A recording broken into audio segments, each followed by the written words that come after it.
Hi, my name is Nat, and I'm the World Section Editor for The Gate, the IOP's Policy and Politics Journal. And today I'm with our 2023 print edition.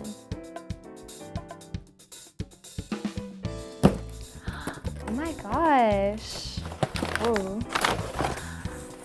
It looks so good. A beautiful cover from Chelsea. Amazing graphics. So this is the piece I wrote this year.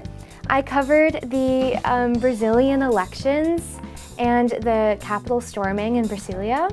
And while in much of the media this event was framed as sort of an example of democratic decline, I argue that this Capitol storming was actually an example of democratic resilience and how the institutions of democracy withheld in Brazil.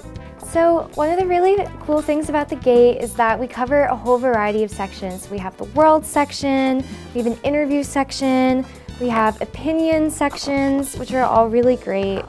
And then we also have a university section that's focused on issues in Hyde Park and on campus. Here we have a submission for the David Axelrod Reporting Grant, which is really exciting. This is a great piece about the West Bank.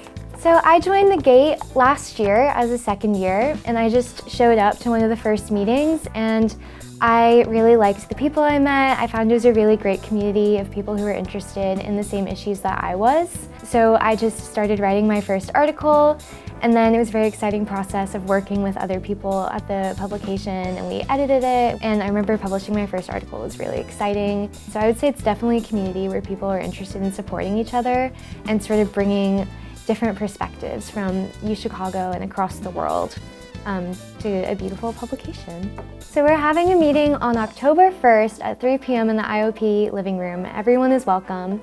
If you can't make it, no worries. We meet every Sunday throughout the year, so you can always join or submit an article for review. We're super excited to meet you.